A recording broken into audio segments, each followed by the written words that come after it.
नमस्कार मित्रों, विकास क्लासेस इलाहाबाद में आप सभी लोगों का बहुत बहुत स्वागत है।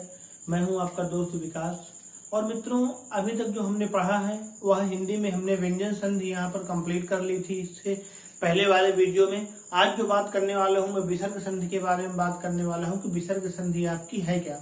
और मित्रों, इसी के साथ एक चीज और बताना चाहूंगा, यहाँ पर आपको प्रतिदिन तो नहीं कह सकता, लेकिन हर एक दूसरे दिन आपको लगभग 50 क्वेश्चन का एक सेट मिलता है। वह हिंदी का भी हो सकता है, आपका जनरल नॉलेज का भी हो सकता है, आपका संस्कृत का भी हो सकता है। यानी हर एक तरह के क्वेश्चन आपको देखने को मित्रों उसमें मिल सकते हैं। और उसमें आपको समय भी बहुत ज्यादा नहीं लगता है, तो उन क्वेश्चनों को आप जरूर अटेंड करिए और उन क्वेश्चनों को आप जरूर से जरूर देखिए। तो मित्रों, आज हम बिना समय गंवाए जो स्टार्ट करने वाले हैं वो विसर्ग संधि के बारे में बताने वाला हूँ कि विसर्ग संधि आपकी है क्या। यानी अगर बात की जाएगी यहाँ पर तो वो संधि कौन सी है मित्रों, विसर्ग संधि के बारे में आपसे बात करने वाला हूँ। देखिए मित्रों को, जब हम हिंदी में पढ़ते हैं तो सिर्फ स्वर संधि को छोड़कर इसके बाद चाहे आपकी व्यंजन संधि हो चाहे आपकी विसर्ग संधि हो, इन दोनों ही संधियों में मित्रों हम किसी भी प्रकार की बातचीत यानी अन्य किसी भी प्रकार के जो सूत्र हैं उन सूत्रों के बारे में चर्चा नहीं कर रहे हैं और ना ही इनके भेदों के बारे में बता रहा हूं। क्योंकि जब आप हिंदी में पढ़ते हो तो सिर्फ स्वर संधि को छोड़कर जो आपकी व्यंजन संधि है और जो आपकी विसर्ग संधि है, इन दोनों संधियों में कभी आपका ये नहीं पूछता है कि स्थित्व संधि है कि यह किस संधि के अंतर्गत है।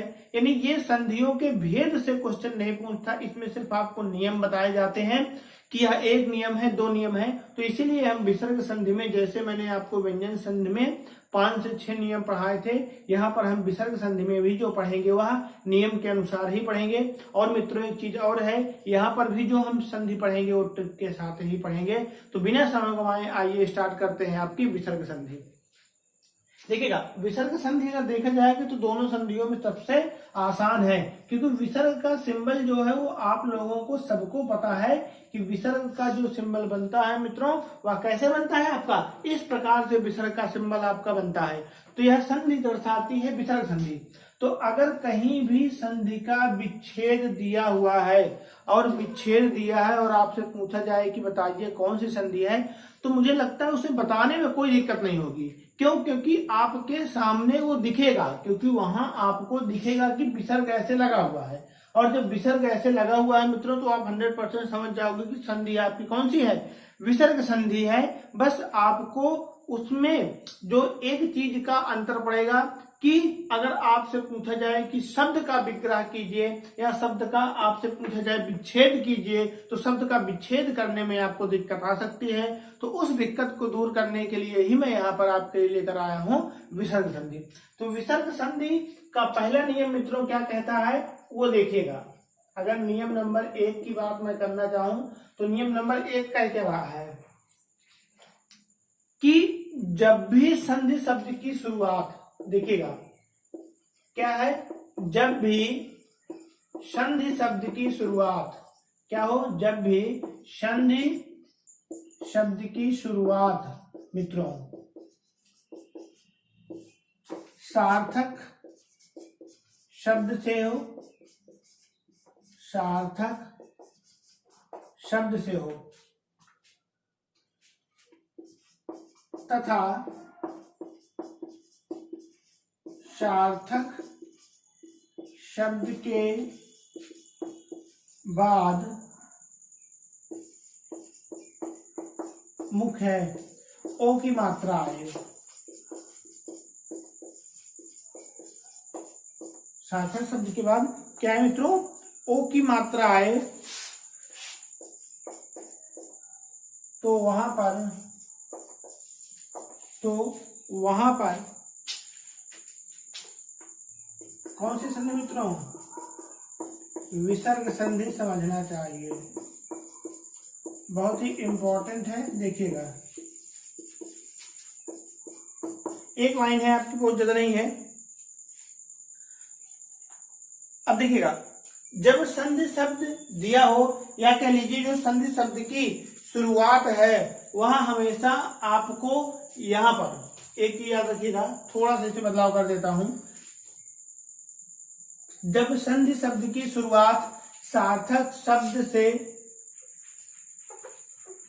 याद देखिएगा, फिर से देखिएगा, जब संधि शब्द की शुरुआत, पूरी लाइन थोड़ी सी चेंज कर लीजिएगा, 1 मिनट रुकिएगा।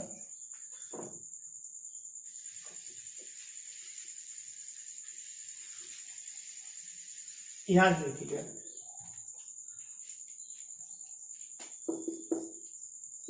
जब, क्योंकि ट्रिक में थोड़ी सी आपको गड़बड़ी हो जाएगी तो आपको समझ में नहीं आएगा, इसलिए मैं थोड़ा सा सेंटेंस बदल रहा हूं। जब संधि शब्द के मध्य में, देखिएगा मित्रों, जब संधि शब्द के मध्य में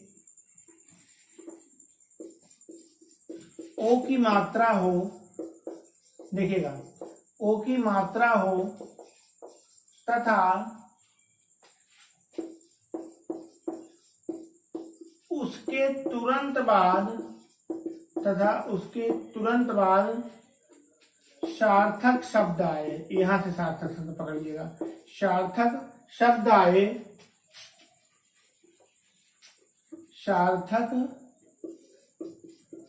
शब्द आए, तो वहां पर विसर्ग संधि समझना चाहिए। फिर से देखिएगा, जब संधि शब्द के मध्य में अगर आपको ओ की मात्रा दिख जाए और ओ की मात्रा के तुरंत बाद आपको सार्थक शब्द दिखे, यानी आपके सामने कोई संधि शब्द लिखा है और संधि शब्द के मध्य में आपकी ओ की मात्रा दिख रही है और ओ की मात्रा के तुरंत बाद आपको अगर सार्थक शब्द दिख जाए तो समझिएगा आपकी जो संधि मित्रों बनेगी वह विसर्ग संधि ही आपकी बननी है, यानी यहाँ पर जो संधि मित्रों बन जाएगी वो विसर्ग संधि।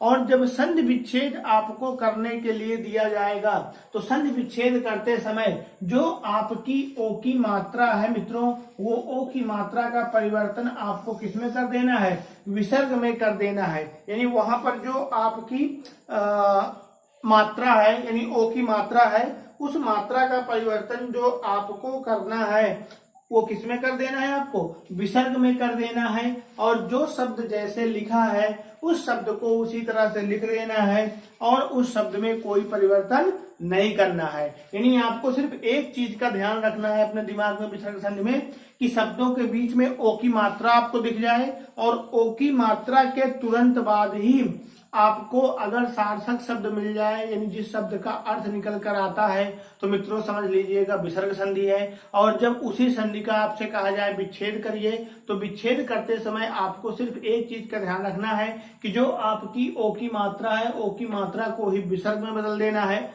और जो शब्द जैसा आपके सामने लिखा हुआ है उसको उसी तरह से ही लिख दिया जाता है, अन्य कोई परिवर्तन इसमें आपका नहीं किया जाएगा। आइए एक उदाहरण देखते हैं, उदाहरण से पता चलेगा। उदाहरण आपके हैं, सरोवर, मनोहर,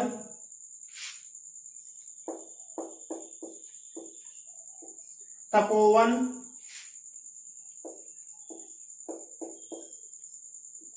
मनोज,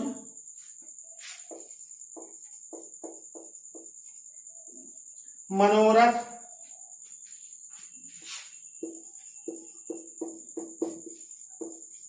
मनोविज्ञान, मनोहर आपका हो गया है, मनोरंजन,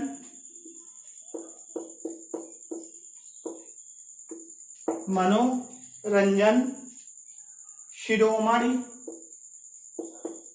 शिरोमणि, सरोरूह, सरोरूह,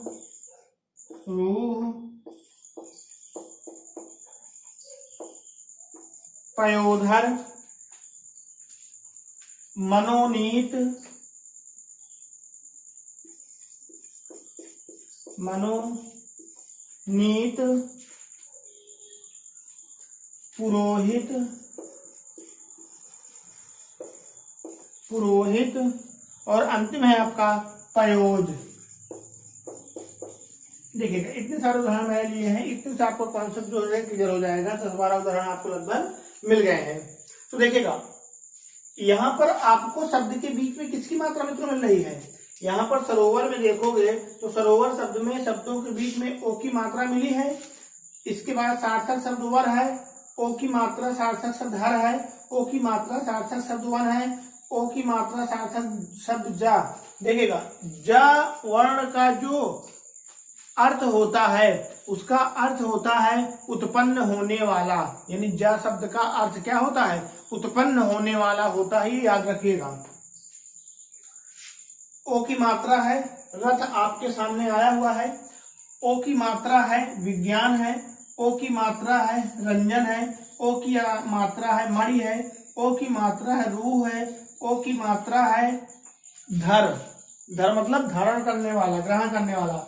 ओ की मात्रा है सार्थक शब्द नीत है, ओ की मात्रा हित है, ओ की मात्रा है जा है। यानी आपने के सामने जितने भी शब्द मैंने लिखे हैं सब शब्दों के बीच में आपको ओ की मात्रा मिल रही है, और ओ की मात्रा के तुरंत बाद ही आपको सार्थक शब्द भी मित्रों यहाँ पर मिल रहा है। तो इसका मतलब यहाँ पर जो संधि बन गई है मित्रों, कौन सी? विसर्ग संधि आपकी बन गई है। अब इसका जब विग्रह विच्छेद करने के लिए किया जाएगा कि इसका विच्छेद क्या बनेगा मित्रों, तो विच्छेद करते समय मैंने बताया है कि ओ की मात्रा का परिवर्तन आपको किसमें कर देना है? विसर्ग में कर देना है, और कोई परिवर्तन आपको यहाँ पर नहीं करना है। सरोवर लिखा है तो आपका जो विच्छेद बनेगा वो बनेगा सरह, क्योंकि सर आपने लिखा, ओ की मात्रा को विसर्ग में बदला, इसके बाद धन का चिन्ह लगाया और क्या बचा? वर। तो सरह धन वर बराबर सरोवर। मनोहर लिखा है तो यहाँ पर बन जाएगा मनः धन हर बराबर मनोहर, क्योंकि ओ की मात्रा को आपने किसमें बदल दिया? विसर्ग में। तो मनः धन हर बराबर मनोहर। तपोवन लिखा है तो बन जाएगा आपका तपह धन वन बराबर तपोवन। मनोज लिखा है मित्रों तो मनः धन ज बराबर क्या बन जाएगा? मनोज। मनोरथ लिखा है तो मित्रों यहाँ पर मनः धन रथ बराबर क्या बन जाएगा? मनोरथ आपका बन के आ जाएगा। इसी तरह से मनोविज्ञान लिखा है तो मित्रों आपको पता है कि मनः धन विज्ञान बराबर मनोविज्ञान बन जाएगा। यानी आपको जो परिवर्तन मित्रों करना है उसे क्या करना है? ओ की मात्रा को ही विसर्ग में बदलना है, और अन्य कोई परिवर्तन आपको नहीं करने हैं। अगला है मनोरंजन, तो ये क्या बन जाएगा? मनः धन रंजन बराबर मनोरंजन आपका बन जाएगा। अगला है आपका शिरोमणि, तो आपको पता है शिरः धन मणि बराबर शिरोमणि आपका बन जाएगा। अगला है सरोरूह, तो शरः धन रूह बराबर सरोरूह। पयोधर है तो आपका बन जाएगा यहाँ पर मित्रों पयः धन धर बराबर पयोधर बन जाएगा। मनोनीत है तो मित्रों क्या बनेगा? मनः धन नीति बराबर मनोनीति। पुरोहित है तो पुरा धन हित बराबर पुरोहित बन जाएगा। पयोज है तो मित्रों पयः धन ज बराबर पयोज आपका बन जाएगा। बहुत ही आसान है आपकी विसर्ग संधि का नियम नंबर 1। सिर्फ 2 चीज याद रखना, भले ये नियम मैंने लिखा तो थोड़ा सा बड़ा दिखा हो, 2 चीज अपने दिमाग में रखिएगा बस। शब्द के बीच में ओ की मात्रा हो और उसके बाद आपका सार्थक शब्द हो तो समझ लीजिएगा विसर्ग संधि है। अब आपके सामने एक थोड़ी सी दिमाग में एक आपकी बात आई होगी कि जब मैंने आप लोगों को स्वर संधि पढ़ाया था और स्वर संधि में गुण संधि पढ़ाया था, तो गुण संधि में भी मित्रों मैंने बताया था कि ए ओ अर की मात्रा आए तो समझिएगा आपकी जो संधि बन जाएगी मित्रों कौन सी बन जाएगी आपकी, वहां पर मैंने बताया था कि गुण संधि बनेगी। और यहाँ पर भी ओ की मात्रा आ रही है, तो दोनों जगह जब ओ की मात्रा आएगी तो आप कैसे पहचानोगे कौन से विसर्ग संधि का उदाहरण है और कौन सा आपके स्वर संधि के अंतर्गत गुण संधि का उदाहरण है। तो मित्रों सबसे अच्छी जो बात है वह आपको अगर पता करना हो कि ओ की मात्रा के बाद, क्योंकि ओ की मात्रा तो आपको दोनों जगह मिल रही है, एक तो आपकी ओ की मात्रा विसर्ग संधि में मैंने बताया मिल रही है, और दूसरी जो ओ की मात्रा मित्रों आपको मिल रही है वह कहाँ मिल रही है? आपको गुण संधि में भी मिल रही है। तो दोनों में डिफरेंस कहाँ है उनको थोड़ा सा देख लीजिएगा। गुण संधि में मित्रों जब आपको ओ की मात्रा मिलती है, गुण संधि में ओ की मात्रा जब आपको मिलती है तो गुण संधि में कभी भी ओ की मात्रा के बाद सार्थक शब्द नहीं आएगा, ये याद रखिएगा। सार्थक शब्द नहीं आएगा।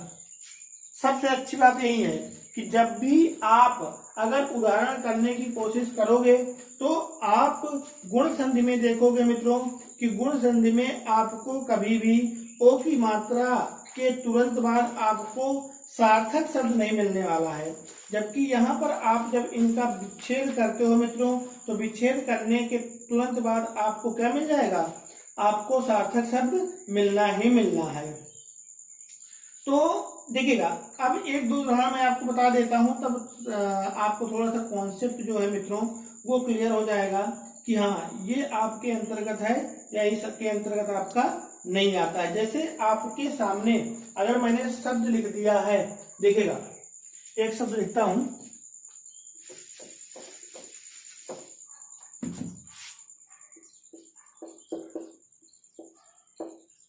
सर्वोदय शब्द लिखा है।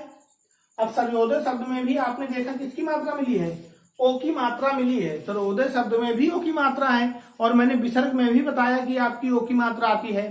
तो यहां पर आप समझोगे कैसे, अगर ओ की मात्रा के बाद सार्थक शब्द मिल रहा है तब तो विसर्ग है, और ओ की मात्रा के बाद सार्थक शब्द नहीं है तब कौन सी है आपकी जो संधि बन जाएगी वो कौन सी, गुण संधि। देखिएगा सर्वोदय है, ओ की मात्रा के बाद दय आ रहा है। दय शब्द का कोई सार्थक अर्थ होता है क्या, दय शब्द का आपका कोई भी सार्थक अर्थ नहीं हो रहा है। और जब सार्थक अर्थ मित्रों आपके सामने निकल कर नहीं आ रहा है तो आप समझ लीजिएगा कि यह संधि आपकी जो बननी है वह इसके अंतर्गत नहीं बनेगी, यानी इसमें आपका विसर्ग संधि नहीं बनेगा। अगर बनेगा तो सिर्फ कौन सा बनेगा, आपका गुण संधि बनेगा।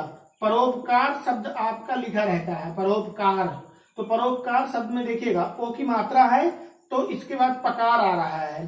अब ओ की मात्रा के बाद पकार शब्द आया तो पकार का कोई सार्थक अर्थ है मित्रों नहीं है, और जब सार्थक अर्थ नहीं है तो मतलब संधि कौन सी बन गई, गुण संधि। लेकिन अगर सार्थक शब्द का अर्थ निकल कर आ रहा है ओ की मात्रा के बाद तो समझिएगा फिर वो आपकी विसर्ग संधि के अंतर्गत ही मान लिया जाएगा मित्रों। तो मुझे उम्मीद है कि नियम नंबर 1 आपको अच्छी तरह से मित्रों समझ में आया होगा।